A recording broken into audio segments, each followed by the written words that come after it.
बिस्मिल्लाहिर्रहमानिर्रहीम। हर तरह की तारीफ़, हम्द व सना अल्लाह रब्बुल आलमीन के लिए है, जिसने हम सारे इंसानों को इस दुनिया के अंदर पैदा फरमाया और हम सब की रुश्द व हिदायत के लिए बहुत सारे अंबिया इकराम को इस दुनिया के अंदर मबऊस फरमाया। उन तमाम अंबिया इकराम पर दरूद व सलाम का नजराना हो, बिलखुसूस हमारे और आपके प्यारे नबी, आखिरी नबी जनाब मोहम्मद रसूलुल्लाह सल्लल्लाहु अलैहि वसल्लम पर। बरादरान इस्लाम और दीनी मिली भाइयों, इससे पहले खुतबा जुमा में मैदान हश्र का मंज़र इस मौजू पर रोशनी डाली गई थी।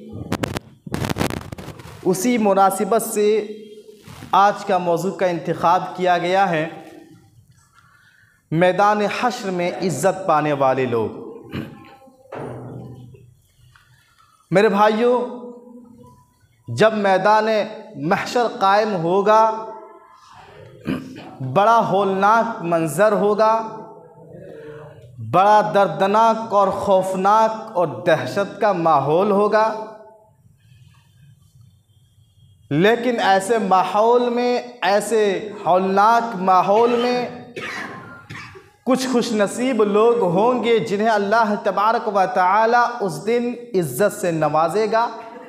उस दिन की परेशानी और घबराहट से अल्लाह ताला महफूज रखेगा।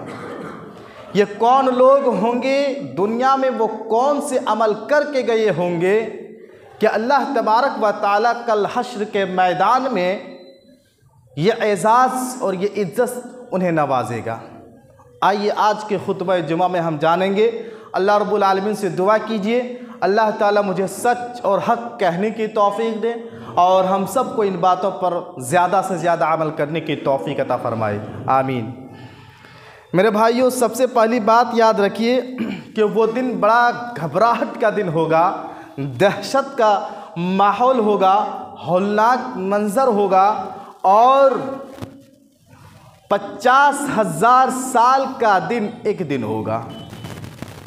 इतना भयानक मंज़र आप तसव्वुर कीजिए कि 50,000 साल का दिन एक दिन होगा और दहशत, खौफनाक, हौलनाक मंज़र होगा।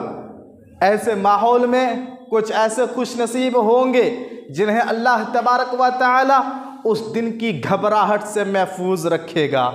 क्यों रखेगा? कौन लोग होंगे? अल्लाह तबारक व तआला सूरह नमल आयत नंबर 89 में इरशाद फरमाता है, मन जाअ बिल हसना, कि उस दिन वो लोग जो नेकियों को लेकर आया होगा, जिनके नामाए आमाल में नेकियां होंगी और अल्लाह ताला उसका बदला खैर मिन्हा, उससे बेहतर देगा। और अल्लाह फरमाता है मिन वहुम मिन फ़ज़अइन यौमइज़िन आमिनून, उस दिन की घबराहट से अल्लाह ताला उसे महफूज रखेगा। तो मालूम हुआ इस आयत करीमा से उस दिन से घबराहट, उस दिन की घबराहट से महफूज वो लोग होंगे जो नेकियां लेकर गए होंगे। अब मेरे भाइयों, हमें और आपको देखना ये है कि हमारे नामे आमाल में कितनी नेकियां हैं, कितनी अच्छाइयां हैं। क्या हमारे पास वो नेकियां हैं जिसकी वजह से कल हश्र के मैदान में उस घबराहट से अल्लाह हमें महफूज कर लेगा? अगर चाहते हैं कि उस दिन की घबराहट से हम अल्लाह ताला हमारी हिफाजत फरमाए तो नेकियां कमाइए, अमल सालेह कीजिए, अच्छे काम कीजिए, गुनाहों से बचिए, अपने नामाए आमाल में ज़्यादा से ज़्यादा नेकियों को कमा लीजिए। इसी तरह मेरे भाइयों, मैदान हश्र में अरबों लोग होंगे, हज़ारों अरबों खरबों के लोग होंगे, लेकिन उन तमाम लोगों में उम्मत मुहम्मदिया के लोगों को एक एजाज़ हासिल होगा, एक इज़्ज़त हासिल होगी, एक मकाम और एक फ़जीलत दी जाएगी। किस बिना पर उम्मत मुहम्मदिया को यह एजाज़ मिलेगा, ये फ़जीलत मिलेगी हश्र के मैदान में? आइए हदीस देखिए, प्यारे नबी सल्लल्लाहु अलैहि वसल्लम की हदीस है। अल्लाह के नबी सल्लल्लाहु अलैहि वसल्लम फरमाते हैं, इन्ना उम्मती युदअऊना यौमल क़ियामा, इन्ना उम्मती युदअऊना यौमल क़ियामा, मेरी उम्मत को कल क़यामत के दिन पुकारा जाएगा और इस हाल में मेरी उम्मत के लोग आएंगे गुर्रम मुहज्जिलीन, उनके से पेशानी चमक रही होगी, चेहरे चमक रहे होंगे, हाथ और पैर चमक रहे होंगे। किस बिना पर? प्यारे नबी सल्लल्लाहु अलैहि वसल्लम फरमाते हैं मिन आसारिल वुज़ूई, वज़ू की निशानात की वजह से, वज़ू करने की वजह से उनके ये आज़ाए वज़ू, जो वज़ू में जिन हिस्सों को हम धोते हैं वो हिस्सा कल चमक रहे होंगे। लोग समझ जाएंगे हश्र के मैदान में ये दुनिया में वज़ू क्या करता था और नमाज के लिए जाता था। मेरे भाइयों, अगर हम चाहते हैं कि कल हश्र के मैदान में ये इज्जत हमें मिले, हमारी पेशानी चमके, हमारे चेहरे चमके, हमारे हाथ पैर चमके, अगर ये एजाज़ हासिल करना चाहते हैं तो नमाज़ों को शुरू कीजिए, नमाज का पाबंद बन जाइए, इसलिए कि नमाज के लिए वज़ू ज़रूरी है।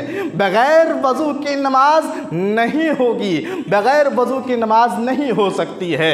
इसलिए मेरे भाइयों, देखिए कितनी बड़ी फजीलत है इस उम्मत के वो लोग जो नमाज पढ़ते हैं और वज़ू करते हैं, चिलचिलाती हुई धूपों में वज़ू करते हैं, जाड़े के मौसम में ठिठिराती हुई रातों में जाड़े में वज़ू करते हैं। इनके ये मेहनत, इनकी ये काम बेकार नहीं जाएगा। कल हश्र के मैदान में अल्लाह तबारक व तआला ये एजाज़ देगा कि उसके पेशानी, चेहरे, वज़ू के जो हिस्से हैं वो चमक रहे होंगे।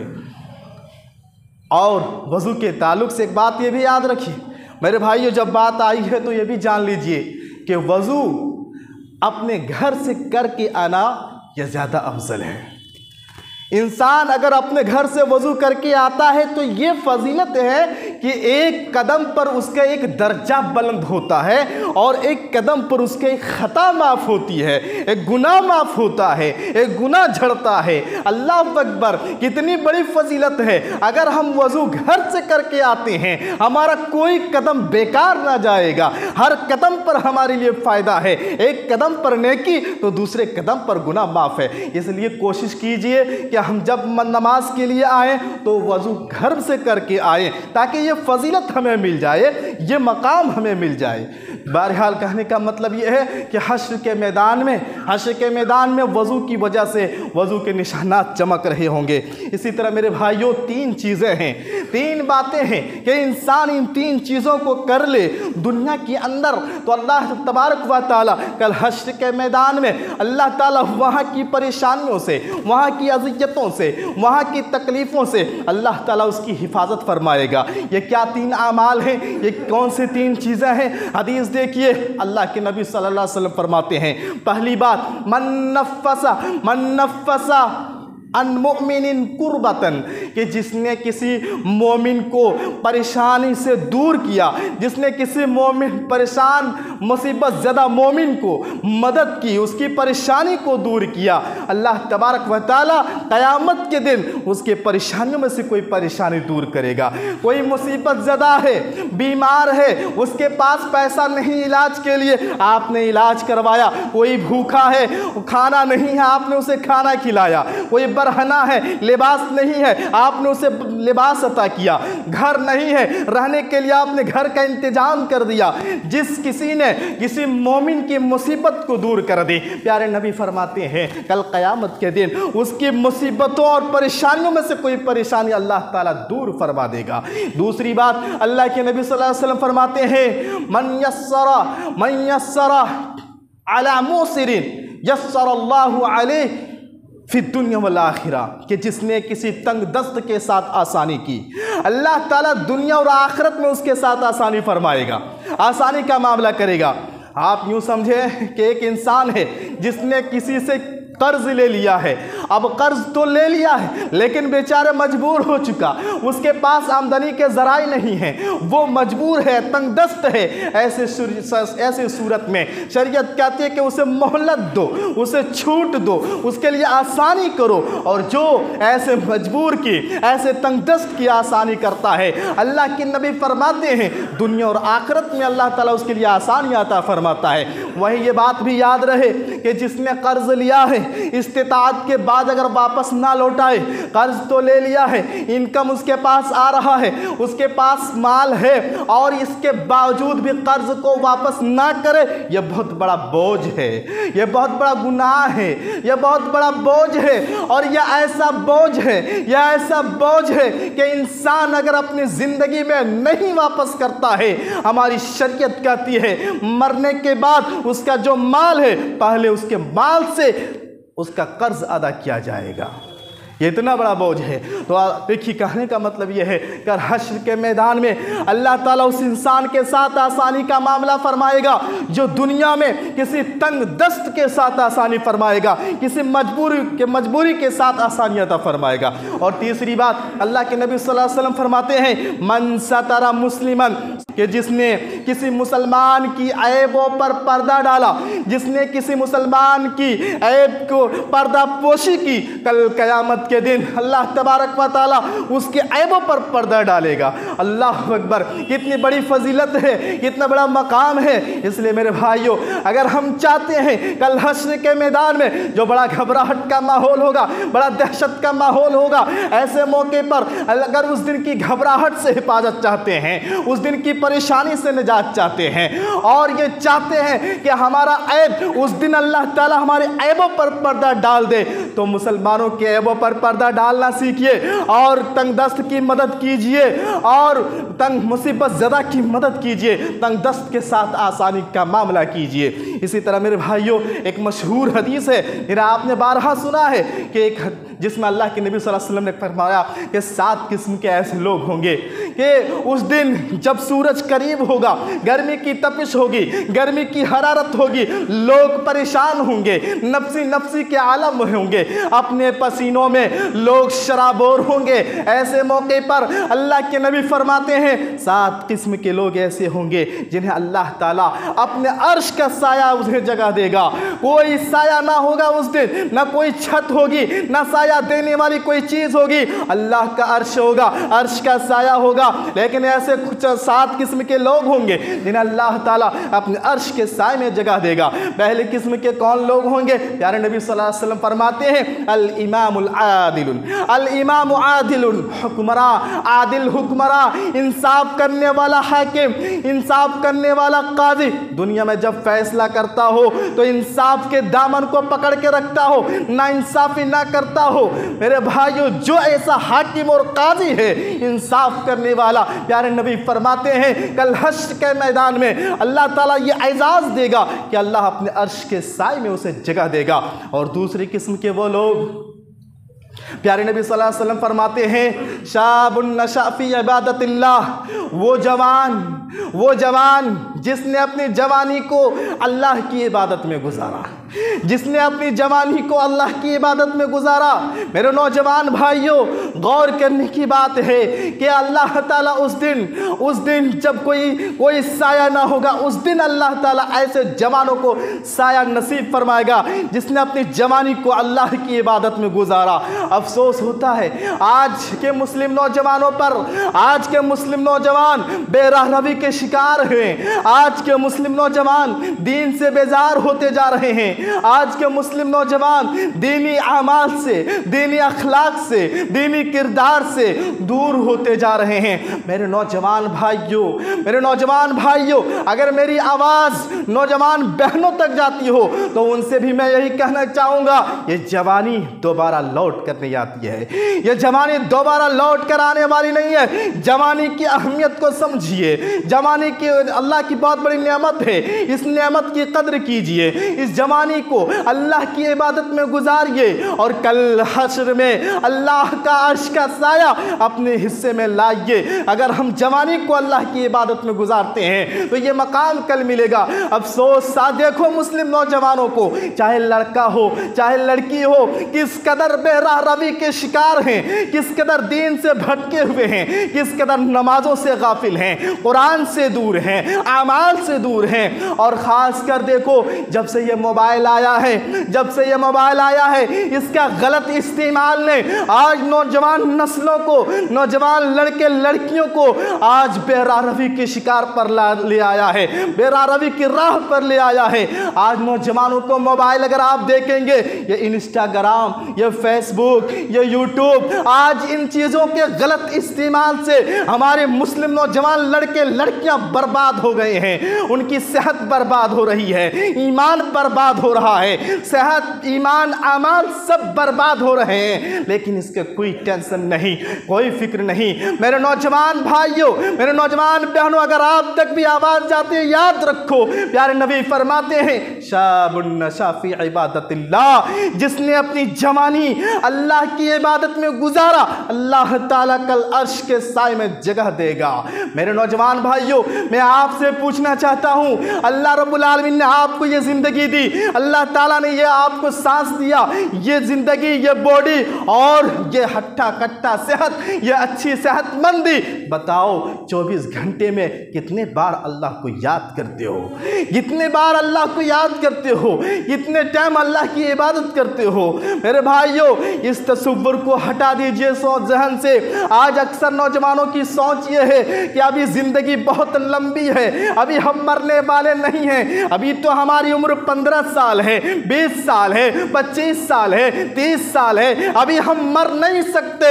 नहीं मेरे भाइयों, हमने कितने अपनी आंखों से नौजवानों को मरते हुए देखा है, हमने कितने नौजवानों की जनाजे की नमाजें पढ़ी है, हमने कितने नौजवानों को अपने हाथों से मिट्टी में उसे दफन किए हैं। इसके बावजूद अगर हम इस सोच में हैं कि अभी ज़िंदगी बहुत लंबी है, तो इस सोच को निकाल दीजिए। मौत कभी भी कहीं भी किसी की आ सकती है, मौत कभी भी कहीं भी किसी की आ सकती है। मेरे नौजवान भाइयों, जवानी की हिफाजत कीजिए, इस जवानी को अल्लाह की इबादत में लगाइए। शाबुन नशा फी इबादतिल्लाह, प्यारे नबी फरमाते हैं कि जिसकी जवानी अल्लाह की इबादत में गुजरी हो, अल्लाह तबारक व तआला उस दिन अर्श का साया नसीब फरमाएगा।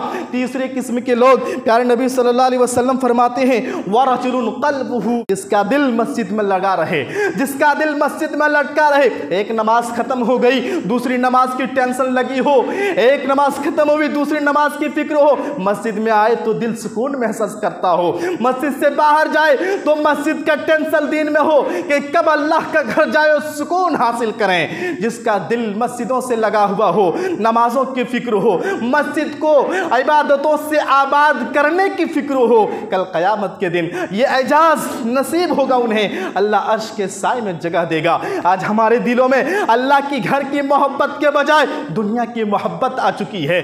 अल्लाह की इबादत करने के बजाय आज हम दुनिया परस्ती बनते जा रहे हैं। दुनिया कमाने के लिए अल्लाह के घर में नमाजियों की तादाद कम हो चुकी है। मेरे भाइयों, अल्लाह के नबी फरमाते हैं, जिसका दिल मस्जिद से लगा हुआ हो, कल हश्र के मैदान में अर्श के साए में जगह देगा। और चौथी किस्म के लोग कि दो ऐसे आदमी कि जब आपस में दूसरे से मोहब्बत करे तो अल्लाह की रज़ा की खातिर मोहब्बत करे, और दोनों में अगर जुदाई हो तो अल्लाह की रज़ा की खातिर जुदाई हो।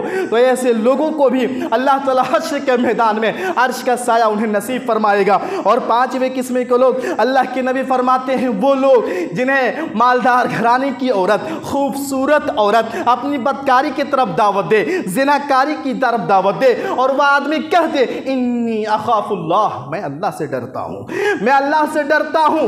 ऐसे लोगों की ये एजाज़ कल हश्र के मैदान में मिलेगा कि अल्लाह ताला अपने अर्श के साए में उसे रखेगा। अफसोस होता है आज के लोगों की ये शिकायत है, आज के इस पुरफितन माहौल में, आज के बुराइयों के माहौल में हम अपने आप को ज़िनाकारी से कैसे बचा सकते हैं, बदकारी से कैसे बचा सकते हैं। मेरे भाइयों, अल्लाह का डर अपने दिल में पैदा कर लीजिए। गुनाह का मौका मिलकर भी अपने आप को बचा लोगे, गुनाह का मौका मिलकर भी अपने आप पर कंट्रोल कर लोगे। हमारे सामने मिसाल है, कुरान पढ़िए, अल्लाह तबारक व तआला ने हज़रत यूसुफ अलैहिस्सलाम का वाक़या जिक्र किया। यूसुफ अलैहिस्सलाम को मिस्र के जो बादशाह था उसकी बीवी ने अपने कमरे में बुलाई और सारे दरवाजे बंद कर दिए। कुरान कहता है, वग़ल्क़तिल अबवाब, एक भी दरवाज़ा खुला ना था, सारे दरवाजे बंद कर दिए और बदकारी परहेजगारी की तरफ दावत दी। यूसुफ अलैहिस्सलाम ने क्या कहा? क़ाल मुआदल्लाह, अल्लाह की पनाह, अल्लाह की पनाह। तो जिस दिल में अल्लाह का डर आ जाए, गुनाह का मौका मिले फिर भी अपने दामन को बचा लेगा, अपने ईमान को बचा लेगा, अपने आप पर कंट्रोल कर लेगा। इसलिए अल्लाह का डर पैदा कीजिए। इसी तरह छठे किस्म के लोग, प्यारे नबी सल्लल्लाहु अलैहि वसल्लम फरमाते हैं कि ऐसा आदमी जो अल्लाह की राह में सदका करे, दाहिने हाथ से सदका करे तो बाएं हाथ को खबर ना हो, यानी रियाकारी ना हो सदका करने में, तो अल्लाह तबारक व तआला ऐसे लोगों को भी कल हश्र के मैदान में यह एजाज़ से नवाजेगा कि अल्लाह ताला अर्श के साए में जगह देगा। और सातवें किस्म के लोग, प्यारे नबी सल्लल्लाहु अलैहि वसल्लम फरमाते हैं वरजुलुन ज़करल्लाह खालियन फफ़ाज़त ऐना, कि जिसने तन्हाई में, अकेला है इंसान, तन्हा है इंसान, अल्लाह को याद करे, अल्लाह की अजमत को याद करे, अल्लाह की बड़ाई को याद करे, अल्लाह की किबरियाई को याद करे और अपने गुनाहों को याद करे। उसने जो अपनी पिछली ज़िंदगी में गुनाह किए हैं उन गुनाहों को याद करे, उन गुनाहों पर शर्मिंदगी का इजहार करे और उस दिन का आज़ाब को याद करे। और अल्लाह रब्बुल आलमीन को याद करके अगर उसने अपनी आँखों से आंसू निकाला तो अल्लाह के नबी फरमाते हैं कल हश्र के मैदान में ये एजाज़ उसे नसीब होगा कि अल्लाह ताला अपने अर्श के साए में जगह देगा। तो मेरे भाइयों, यहाँ बताना एक बात ये भी है कि देखो आज हमें अल्लाह के सामने रोना नहीं आता है, आज हमारी आंसुओं से अल्लाह के सामने आंसू, आंखों से आंसू नहीं निकलते हैं। यहाँ हमें अपने दिलों का जायजा लेना चाहिए। सच बताइए, आप अपने आप से अपनी ज़िंदगी में जो 40 साल 30 साल 50 साल गुजार दिए, इस लंबी ज़िंदगी में हमने कितने बार रब के सामने आंसू बहाए हैं, कितने बार हमारी आंखों से अल्लाह के डर से, अल्लाह की याद से, अल्लाह के खौफ से हमने आंसू निकाले हैं, हमारे आंसू निकले हैं। याद रखो, अगर अल्लाह के सामने रोना ना आए तो दिलों का जायजा लो, कहीं दिल पत्थर तो नहीं हो चुके, कहीं दिल सख्त तो नहीं हो चुके, कहीं दिल काले तो नहीं हो चुके। इसलिए अल्लाह के सामने रोना ये दिलों को नर्म कर देता है और ये इबादत भी है। अल्लाह के डर से अगर कोई रोता है, और ऐसे लोगों को हश्र के मैदान में अल्लाह ताला अर्श का साया नसीब फरमाएगा। इसी तरह मेरे भाइयों, कुछ लोग होंगे हश्र के मैदान में जहाँ अरबों खरबों लोग होंगे, सारे लोग होंगे, ऐसे लोगों के सामने कुछ लोगों को अल्लाह ताला इन सारे मखलूक़ात के सामने बुलाएगा और एक एजाज़ से नवाजेगा, एक तोहफ़ा, एक गिफ्ट अल्लाह ताला देगा। वह एजाज़ क्या होगा? हदीस देखिए, अल्लाह के नबी सल्लल्लाहु अलैहि वसल्लम फरमाते हैं मन कज़मा गैज़न व हुवा क़ादिरुन अला अन युनफ़िज़हु, जिसने अपने गुस्से को पी लिया, जिसने अपने गुस्से को बर्दाश्त कर लिया, अपने गुस्से पर काबू कर लिया, ऐसे लोगों को कल हश्र के मैदान में अल्लाह तबारक व तआला सारी मखलूक़ात के सामने बुलाएगा और उसे यह इनाम दिया जाएगा। उससे कहा जाएगा ये जन्नत की हूरें हैं, ये जन्नत की हूरें हैं, तुम जिसे चाहते हो अपने लिए पसंद कर लो। अल्लाह अकबर! कितना बड़ा इनाम, कितना बड़ा इनाम किन लोगों को? वो लोग जो अपने गुस्से को पी जाते हैं, अपने गुस्से पर काबू कर लेते हैं। मेरे भाइयों, गुस्सा आना ये फितरी बात है, इंसान की फितरत में है। हर इंसान को गुस्सा आता है, ये इंसान की फितरत में अल्लाह ने रखा है। लेकिन जो गुस्से को पी जाए, गुस्से को बर्दाश्त कर ले, तो ये फजीलत, ये एजाज़, ये इनाम कल क़यामत के दिन हश्र के मैदान में उसे मिलेगा। और देखिए एक हदीस, उसके बाद अपनी बात ख़त्म करूँगा कि कुछ लोग होंगे हश्र के मैदान में। एक तो जन्नत में जाने के बाद अल्लाह के नबी सल्लल्लाहु अलैहि वसल्लम के साथ कुछ लोग होंगे, नबी सल्लल्लाहु अलैहि वसल्लम के करीब होंगे। लेकिन हश्र के मैदान में कुछ लोग ऐसे होंगे जिन्हें ये एजाज़ और ये मकाम मिलेगा, ये इज़्ज़त मिलेगी कि अल्लाह के नबी सल्लल्लाहु अलैहि वसल्लम से करीब होकर बैठेंगे।